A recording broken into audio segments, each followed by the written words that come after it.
Hello everyone.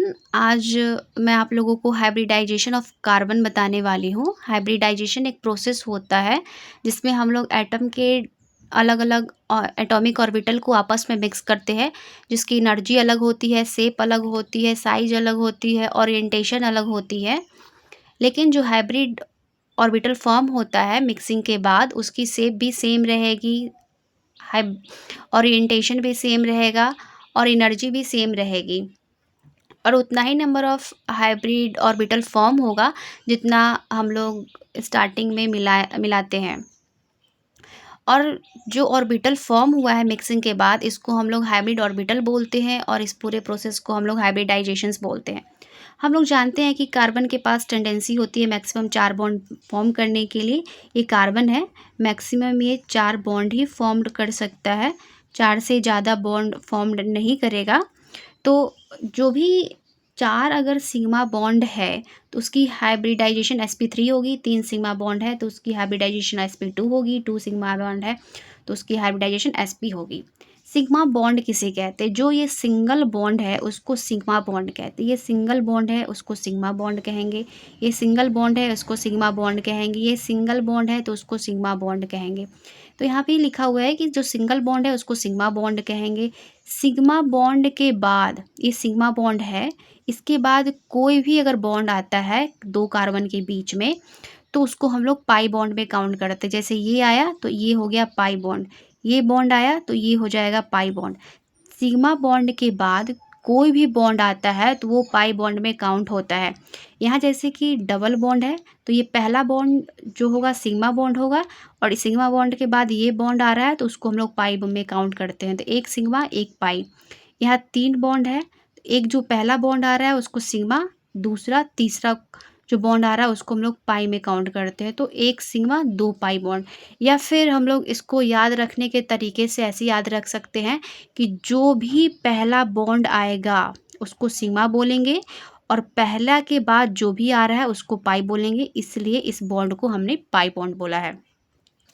और यहाँ पे जो है s और p क्या है? तो s ऑर्बिटल है, p भी ऑर्बिटल्स है। मैं आपको पहले ही बता चुकी हूँ कि हाइब्रिडेशन जो होता है ऑर्बिटल के मिक्सिंग से बनता है। तो ये भी ऑर्बिटल्स है, ये भी ऑर्बिटल्स है। s ऑर्बिटल का जो शेप होता है स्फेरिकल शेप का होता है, p ऑर्बिटल जो होता है डंबल शेप का होता है, और ये दोनों को हम लोग लोब्स बोलते हैं। ठीक है, तो यहाँ पे हम लोग हाइब्रिडाइजेशन काउंट करते हैं कि हाइब्रिडाइजेशन ऑफ कार्बन एटम क्या होता है और कैसे इसको निकालते हैं। तो ये बहुत ही इम्पॉर्टेंट है, इसको याद रखने से हमारा जो क्वेश्चंस होगा आगे सॉल्व हो जाएगा। जैसे यहाँ पे क्वेश्चंस दिया हुआ है, यहाँ पे जो क्वेश्चंस दिया हुआ है उसको देखते हैं। ये जो हमारा कार्बन है, कार्बन जो है सिंगल बॉन्ड H से अटैच है, यहाँ भी H है सिंगल बॉन्ड, यहाँ भी H है। मैं आपको पहले ही बता चुकी हूँ जो सिंगल बॉन्ड होगा वो सिग्मा बॉन्ड होगा, तो ये भी सिग्मा बॉन्ड है, ये भी सिग्मा बॉन्ड है और ये भी सिग्मा बॉन्ड है। ये कार्बन की अगर हमें हाइब्रिडाइजेशन निकालनी है तो सारा ही तो सिग्मा बॉन्ड है, और जब सिग्मा बॉन्ड है तो सिग्मा बॉन्ड की हाइब्रिडाइजेशंस कार्बन की क्या होगी? sp3 होगी, क्योंकि सिग्मा अगर एक सिग्मा बॉन्ड है तो उसकी हाइब्रिडाइजेशंस sp3 होती है। ये कार्बन है, ये पहला बॉन्ड को हम लोग हमेशा सिग्मा बोलेंगे, और ये आ गया एक पाई बॉन्ड, एक सिग्मा एक पाई, तो हाइब्रिडाइजेशन हो जाएगा sp2। ये भी कार्बन है, इससे अटैच है, तो ये पहला बॉन्ड सिग्मा और ये दूसरा आ रहा है तो पाई, तो इसकी भी हाइब्रिडाइजेशन क्या होगी? sp2 होगी। या फिर इसको हम लोग याद रखने के लिए ऐसे ही बोल सकते हैं, जब 2 कार्बन के बीच में डबल बॉन्ड प्रेजेंट हो तो उसकी हाइब्रिडाइजेशन sp2 होगी।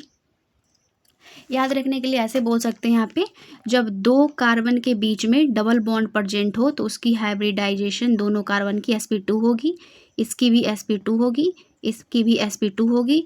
जब 2 कार्बन के बीच में सिंगल बॉन्ड प्रेजेंट हो तो दोनों कार्बन की हाइब्रिडाइजेशन sp3 होगी, sp3 होगी। जब 2 कार्बन के बीच में ट्रिपल बॉन्ड प्रेजेंट हो तो दोनों कार्बन की हाइब्रिडाइजेशन sp होगी, sp होगी। तो ये एक ट्रिक है जिसको याद रखने से क्वेश्चन बहुत ही आसानी से सॉल्व हो जाता है। और ये एक क्वेश्चंस है, यहाँ पे देखते हैं। Questions find hybridization of carbon atom, ये बहुत ही इंपॉर्टेंट क्वेश्चंस है। ये अक्सर आते ही हैं नीट में, जेई के क्वेश्चंस में आते भी हैं और आए भी हैं। तो यहाँ पे भी देखिए, मैं आपको पहले ही बता चुकी हूँ, अगर दो कार्बन के बीच में अगर सिंगल बॉन्ड प्रेजेंट है तो दोनों कार्बन की हाइब्रिडाइजेशन जो होगी sp3 होगी।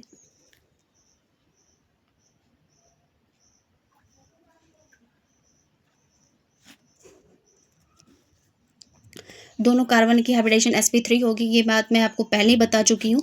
लेकिन यहाँ पे क्या है कि ये कार्बन है, ये कार्बन है, ये दोनों कार्बन के बीच में सिंगल बॉन्ड तो है, ये पहला वाला कार्बन sp3 हाइब्रिडाइजेशन होगा।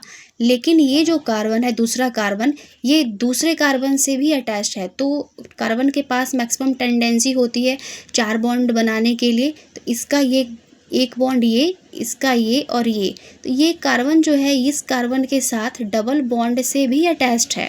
तो इसका ये सिग्मा और ये पाई बॉन्ड, इसलिए इसकी हाइब्रिडाइजेशन sp2 होगी। ये फिर देखेंगे। अब यहाँ पे बहुत ही इम्पॉर्टेंट है, बहुत ज़्यादा इम्पॉर्टेंट है, ये जो होता है पहला सिग्मा, इसका भी पहला सिग्मा, और ये पाई बॉन्ड, ये पाई बॉन्ड। तो ये जो कार्बन है हमारा 3rd नंबर का कार्बन, इसके पास 2 पाई बॉन्ड आ गया है।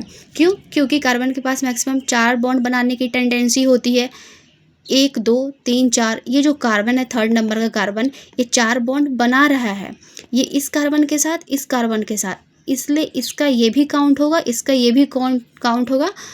तो इसके पास 2 पाई बॉन्ड आ गया, इसलिए इसकी हाइब्रिडाइजेशन sp होगी। और ये बहुत ही इम्पॉर्टेंट है, vvi, वेरी वेरी इम्पॉर्टेंट। और ये जो कार्बन है, ये जो है ये वाले कार्बन के साथ डबल बॉन्ड बना रहा है, इसलिए इसकी हाइब्रिडाइजेशन sp2। और ये तो हमारा सिंगल ही है, तो इसकी हाइब्रिडाइजेशन हो जाएगी sp3। ये वाला अब देखते हैं क्वेश्चंस क्या कह रहा है।